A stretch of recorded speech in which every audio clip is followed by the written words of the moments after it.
Hello friends, मेरा नाम कुणाल है and welcome back to my channel. तो कैसे हैं आप लोग? होप सो बहुत अच्छे होंगे। तो ये मेरा सीरीज था जो कंप्यूटर एनवायरनमेंट का मैंने बोला था चलाने के लिए। तो ये इसका एनवायरनमेंट का आपका फर्स्ट सीरीज है और कंप्यूटर का भी ऐसे ही आएगा। तो चलिए जल्दी से हम 10-10 क्वेश्चन या 15 क्वेश्चन इसमें आएगा तो वो कवर कर लेते हैं जल्दी से।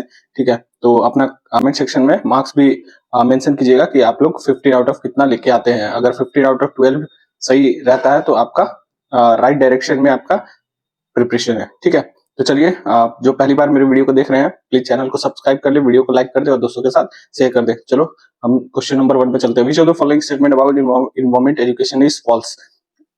एनवायरमेंट एजुकेशन से रिलेटेड कौन सा ये चारों में से गलत है? ठीक है, first, environment education is essential for the younger generation only. क्या एनवायरमेंट एजुकेशन यंगर जनरेशन तक सीमित रहना चाहिए?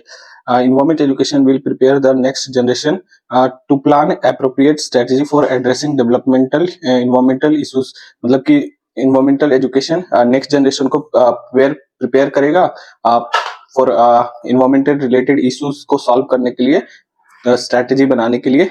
ठीक है, नेक्स्ट है environment education is evolving to be education for sustainable and ethical development both at local and global level. तो इसका क्या मीनिंग हुआ? इसका मीनिंग हुआ कि एनवायरमेंटल एजुकेशन जो है वो स्थानीय और वैश्विक रूप से दोनों स्तरों पर सतत एवं नैतिक विकास की शिक्षा के रूप में विकसित हो रही है। तो बिल्कुल, environment education does not advocate a particular view point और कोर्स ऑफ एक्शन। क्या एनवायरमेंट एजुकेशन किसी विशेष दृष्टिकोण या कार्यवाही की वकालत नहीं करती है? तो मतलब इसका मीनिंग हो गया कि एनवायरमेंटल एजुकेशन ये बताता है कि ये करना है तब जाके आगे मेरा जो एनवायरमेंट से रिलेटेड जो कमियां हैं वो खत्म हो जाएगा। तो नहीं, ऐसा नहीं कहता है। कहता है कि अपना राय लीजिए, खुद का समाधान ढूंढिए एनवायरमेंट से रिलेटेड कोई भी इशू को सॉल्व करने के लिए। ठीक है, तो इसका आंसर क्या हो जाएगा? फर्स्ट हो जाएगा। तो क्या सीमित रहना चाहिए यंगर जनरेशन तक? नहीं, आगे भी इसको बढ़ना चाहिए। ठीक है, move on to next question. तो जल्दी जल्दी हम कवर करेंगे। वीओसी रिप्रेजेंट्स, वीओसी क्या रिप्रेजेंट करता है? Volatile organic compound, volatile oxide and compound, volatile organic carbon और वोलेटाइल ऑक्साइड्स ऑफ कैल्शियम। तो ये वीओसी स्टैंड करता है वोलेटाइल ऑर्गेनिक कंपाउंड। ठीक है, तो ये थोड़ा सा मैंने दिया है, ये आप पढ़ लीजिएगा। ठीक है, नेक्स्ट है smoke is a combination of air और water vapour, smoke and fog, fire and water and smoke. तो smoke is a type of secondary pollutant which is a mixture of smoke and fog. ठीक है, smoke and fog का mixture है और secondary pollutant है। ठीक है, next है question, high level radio active waste can be managed in which of the following ways? तो कंपोजिटिंग करने से मैनेज होता है, या स्टोर इंडिफिनिटी, या फिर इंसिनेशन, या फिर न्यूट्रलाइजेशन। तो आपका स्टोर इंडिफिनिटी करने से आपका जो है वो रेडियो एक्टिव जो वेस्ट होते हैं उसको मैनेज किया जा सकता है। ठीक है, यहाँ पे मैंने कुछ पॉइंट्स भी दिए हैं। कंपोजिटिंग किसको बोलते हैं? This is a process typically used for organic waste like food scrap and yard trimming. ठीक है, तो ये फूड वेस्ट, ये सबसे कंपोजिट का मतलब ही होता है कि आपका फूड वेस्ट हो गया, जो गोबर गैस ये सब बनता है वो सब भी इसमें ही आता है। ठीक है, नेक्स्ट है आपका store indefinitely. This is the most common method used for the management of high radio active waste. The waste is stored in specially designed facilities often deep underground where it can not harm human और environment. ठीक है, तो ऐसा जगह पे store किया जाता है जहां से ह्यूमन और एनवायरमेंट को आपका नुकसान नहीं पहुंचा सके। ठीक है, स्टोर इंडिफिनिटली वो प्रोसेस है। ठीक है, नेक्स्ट है incineration.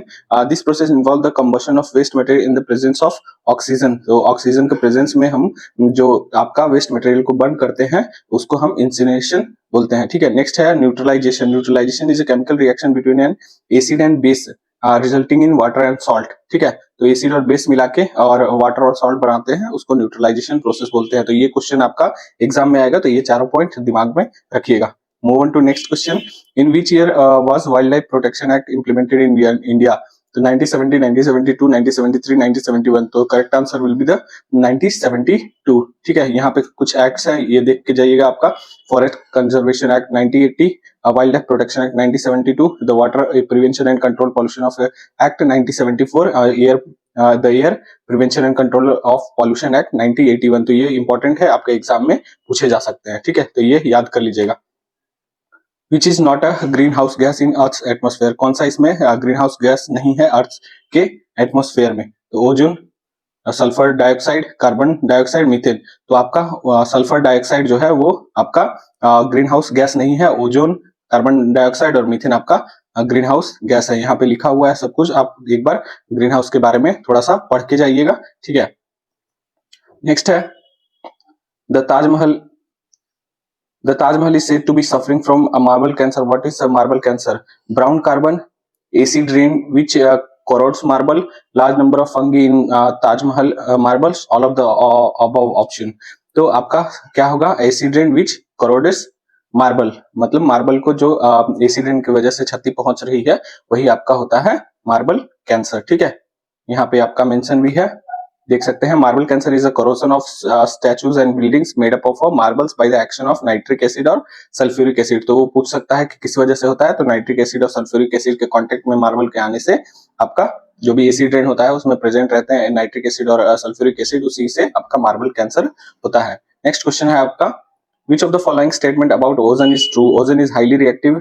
Ozone protect us from harmful UV radiation of sun. Ozone is a major constituent of photochemical smoke. तो आपका तीनों करेक्ट होगा, तो answer D is the all of the above is the correct answer, ठीक है।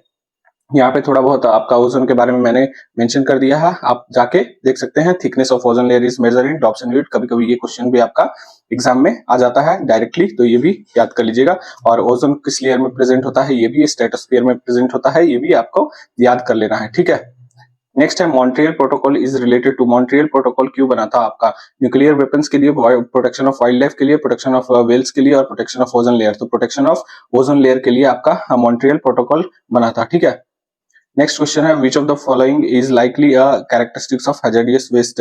तो hazardous waste का क्या क्या मतलब कैरेक्टरिस्टिक है? Ignitability, reactivity, corrosivity, all of the option. तो आपका हैजार्डियस वेस्ट का इग्निटिबिलिटी भी है, रिएक्टिविटी और कोरोसिविटी। तो आपका all of the option is the D is the correct answer. Move on to the next. तो नेक्स्ट 11 नंबर क्वेश्चन है, what type of pollution is indicated by lichens. Lichens के द्वारा कौन सा आपका जो है वो पॉल्यूशन इंडिकेट होता है? क्या मतलब लीचेंस जहां प्रेजेंट होते हैं उस एटमॉस्फेयर में क्या दिक्कत नहीं होता है, ठीक है। अगर प्रेजेंट रहेंगे, अगर एब्सेंट रहेंगे तो क्या दिक्कत होगा? तो वाटर पोल्यूशन होता है, एयर पोल्यूशन होता है, नॉइस पोल्यूशन होता है या साउंड पोल्यूशन होता है? तो एयर पोल्यूशन होता है। जिस एटमॉस्फेयर में, जहां पे एटमॉस्फेयर में लीचेंस की मात्रा कम होगा, ठीक है, तो आपका जो वहां पे पॉल्यूशन ज्यादा होगा। लीचेंस जो है वो अलगी एंड फंगी का सिम्बियोसिस मतलब सिम्बियोसिस करके और लिचेंस का फॉर्मेशन होता है, ठीक है। नेक्स्ट है आपका what converts oxygen into ozone in the upper atmosphere. तो क्या ओजोन ऑक्सीजन को ओजोन में कन्वर्ट करता है स्ट्रेटोस्फीयर में, ठीक है। तो ये देखते हैं, UV radiation, isomerizing radiation, solar radiation या आयोनाइजिंग रेडिएशन। तो यूवी रेडिएशन वहां आता है, वो रिएक्ट करता है ऑक्सीजन से, ठीक है, तो वो ओजोन फॉर्मेशन होता है। तो ये will be the correct answer, ठीक है। नेक्स्ट क्वेश्चन है आपका, in India which act was enacted to provide for the protection, control and abatement of environmental pollution. तो इन्वायरमेंटल पोल्यूशन को लड़ने के लिए, कंट्रोल करने के लिए कौन सा एक्ट आया था आपका? तो the air prevention and control pollution of pollution act, the environment protection act, the national green tribunal act, the forest conservation act. तो आपका जो इन्वायरमेंटल पोल्यूशन से लड़ने के लिए आपका जो आया था, उसको कमियों को दूर करने के लिए आपका जो आया था the air prevention and control of pollution act. तो ए इज द करेक्ट आंसर, वो 1981 में आया था, ये भी आपको याद रखना है, ठीक है। तो नेक्स्ट क्वेश्चन पे चलते हैं। One of the most critical global environment concern is the pollution resulting from the industrial and domestic activities. Which of these pollutant is a major contributor to air pollution? तो इसमें से जो domestic या फिर आपका इंडस्ट्रियल से निकलता है वो मेजर कंस्टिट्यूएंट ऑफ पॉल्यूशन है, वो कौन सा है? Carbon monoxide, sulphur dioxide, nitrogen, methane. तो कौन सा होगा आपका? तो कार्बन मोनोऑक्साइड तो डायरेक्टली आपका मतलब हाफ कंबसन होता है, तो उससे निकलता है आपका नाइट्रोजन ऑक्साइड है। नाइट्रोजन ऑक्साइड मिलकर नाइट्रोजन ऑक्साइड बनाते हैं, और मीथेन जो है वो गोबर गैस से सब दलदली क्षेत्रों से ज्यादा निकलता है। तो आपका बी होगा जो करेक्ट आंसर होगा, वो सल्फर डाइऑक्साइड, ठीक है। सल्फर डाइऑक्साइड मेन आपका एयर पोल्यूशन कॉन्स्टिट्यूएंट होगा, ठीक है। नेक्स्ट है आपका, विच of the following is a secondary pollutant. तो सेकेंडरी और प्राइमरी पॉल्यूटेंट जैसा है, प्राइमरी क्या है कि वो खुद से मतलब सोर्स से निकलता है, और जो सेकेंडरी है वो दो कॉम्बिनेशन ऑफ सोर्सेस जो है, दो पॉल्यूटेंट्स को मिला के जो निकलता है वो उसको सेकेंडरी पॉल्यूटेंट। तो कॉम्बिनेशन ढूंढना है तो कार्बन मोनोऑक्साइड तो खुद ही है, प्राइमरी है। स्मोक हो गया, smoke is a combination of smoke and fog, smoke and fog का कॉम्बिनेशन है स्मोक। तो ये आपका कॉम्बिनेशन जो रहेगा वो आपका सेकेंडरी पॉल्यूटेंट है, तो smoke is the correct answer. CO2 आपको पता है, फ्लाई एश आपको पता है, ये प्राइमरी है। तीनों, ठीक है। और स्मोक आपका सेकेंडरी पॉल्यूटेंट है। तो चलिए, अगर वीडियो अच्छा लगा हो तो लाइक शेयर एंड सब्सक्राइब कर दे चैनल को, और अपना जो मार्क्स है वो कमेंट बॉक्स में मेंशन कर दीजिएगा, ठीक है। कितना आप 15 में से स्कोर कर पा रहे हैं। अगर 12 प्लस कर पा रहे हैं तो बहुत अच्छा आपका एनवायरमेंट है, ठीक है। और अदरवाइज अगर 12 से कम है तो आपको थोड़ा सा वर्क करने की जरूरत है। तो चलिए, मिलते हैं नेक्स्ट वीडियो में, तब तक के लिए जय हिंद जय भारत। नेक्स्ट मेरा कंप्यूटर का होगा तो जरूर देखिएगा उसको। तो चलते हैं, मिलते हैं नेक्स्ट वीडियो में, बाय।